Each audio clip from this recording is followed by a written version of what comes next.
You walk down the cobbleways, the alleys there in Dublin, known as the Liberties. You come to a place known as Hell's Gate.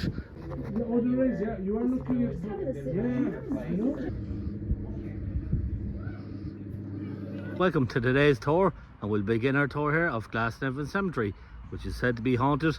The watchtower is said to be haunted there, and a couple of the graves. We'll explain more in detail. Let's have a look around.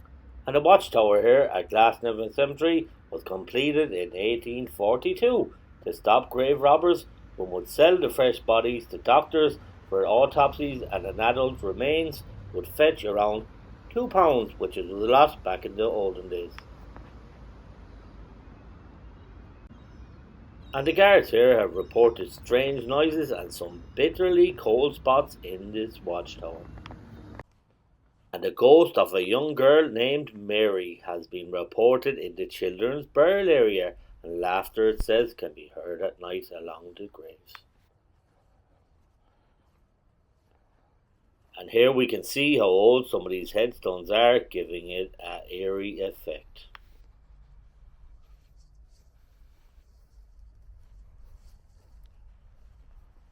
And also the ghost of a Newfoundland dog named Michan.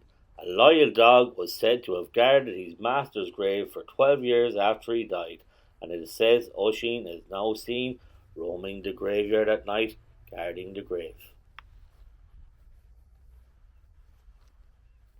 And the story of another ghost that haunts the graveyard is a fiery Jack. He's said to haunt the cemetery and is a glowing figure said to dart between the graves, scaring observers. And now I do suggest a visit to Glasnevin Cemetery, and you will see for yourself and feel why such a place would be haunted. The graveyard does have some tragic deaths that trickles down through Irish history. And here we see John Kavanagh's pub, also known as Gravediggers, and it's said to be haunted by a man in black coat, I should say. He's said to be seen at the bar sometimes drinking a pint of Guinness, and as quick as he's seen, he's gone again. So that's the story of the Gravediggers pub here. The pub has been open since 1833, and some of the grave robbers that spend their money here, their £2 earned for snatching bodies and selling them on. So maybe it's a place that I do suggest you visit. It's still open here today. It's certainly worth a visit. Now next we see St. Michan's Church, and it costs around €7 to visit the Crypt. And this church is near Smithfield, so it's pretty much in the heart of Dublin city centre. And the author of the book Dracula, Bram Stoker, is said to have visited the crypts here at St. Michan's and took some inspiration for writing his book Dracula from here. And as we venture down to the crypt, let me tell you a story of a wicked man buried here. His name is William Clements, the 3rd Earl of Leitrim.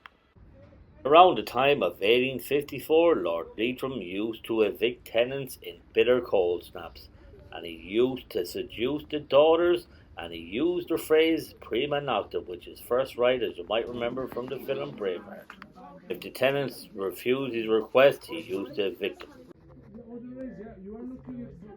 Lord Leitrim died, such was the hate from. A crowd gathered at his funeral procession and tried to throw his coffin in the River Liffey.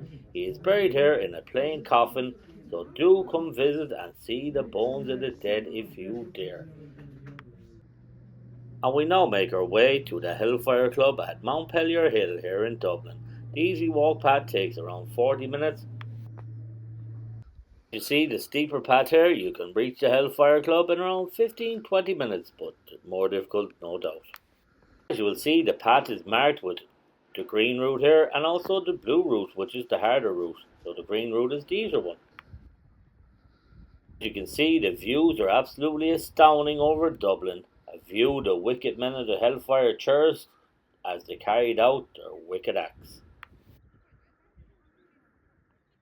And the Hellfire Club was built as a hunting lodge on Montpelier Hill by William Connolly in 1725, and he used the stone from a nearby ancient grave as the inlet for the fireplace, and this is said to have cursed the place from the start.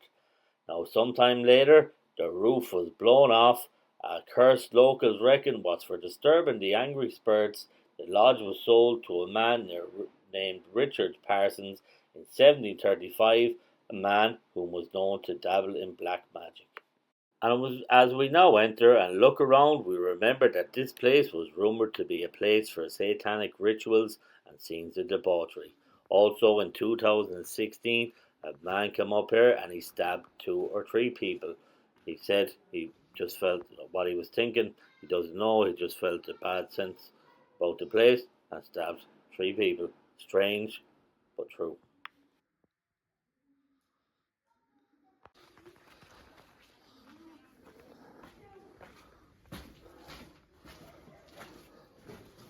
And we can see the windows here reflect the light magnificently during the day, that is, but at night it holds the darkness in abundance. We see the fireplace from where the ancient stone was placed. Now the Hellfire Club is having nearby construction work where there will be a visitor centre and cafe. It's a place worth a visit. Would I venture here at night? Not on your Nelly, not for all the tea in China. And I will say, there is a bad feeling about this place, but come see for yourself. If you dare, if you're brave enough, do it. We'll tell you the story of Simon Luttrell, a member of the Hellfire Club here, and his relationship to Darky Kelly, the first female Irish serial killer in Ireland. Now here we are in Dublin, and we're going to walk to St. Auden's Church, and it's known as Hell's Gate. So let's see what it's all about, and we'll fill you in the history as we get there.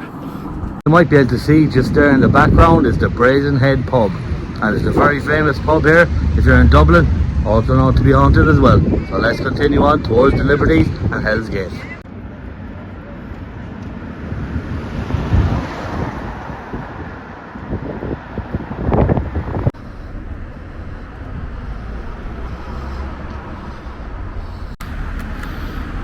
And as you can see here now, we're going up the steps to St. Auden's Church. I think we found the area called Hell's Gate. And there you can see the medieval gate structures. But I think further on, you can see the church is an 18th century church.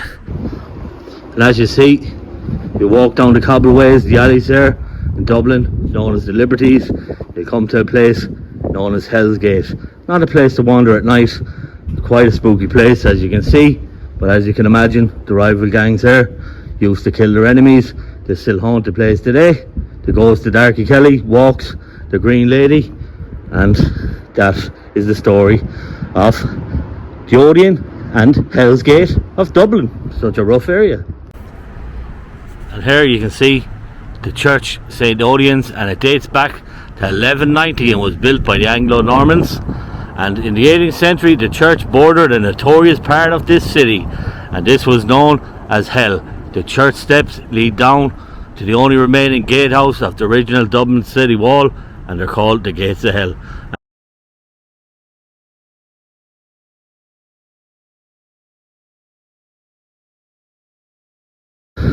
So she had her brothel here in Fishamble Street. Now, there was another story. It's also said that she had a child out of wedlock for Simon Luttrell, who was a member of the Hellfire Club, which we visited already. And it was said he accused her of witchcraft, and that it was another story about why she was hanged. But that mystery has been debunked, and it seems that she did kill 5 people indeed, and that is why she gets the nickname for Ireland's first woman serial killer. And as you'll see, if we just walk down past the alleyway and on past the church, we'll come to the pub here that's known as Darky Kelly's. So you'll see it here now any minute. And there you go, we see the pub that is Darky Kelly's, and her memory lives on in this pub here today. As you can see, it does have some great Irish music as well, some great Irish Guinness stew, so do give it a shot.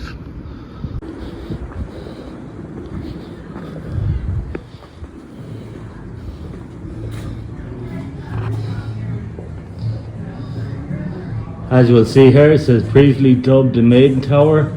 This building was actually an 18th century brothel run by Madame Darky Kelly, who in 1746 was publicly executed for the alleged murder of her child. So you see there's lots of different stories about Darky Kelly. You can see furthermore, Copper Alley, medieval Dublin, oldest street runs through the reception area of the adjoining hotel, and this hotel during the 13th century.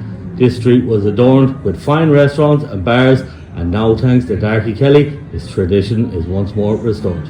Now I do hope you enjoyed today's video and the tours and some of my dark history of Dublin. So click the like button. It did take a lot to make this video. Click to subscribe, it's absolutely free and helps me make more content that you'll enjoy. Take care.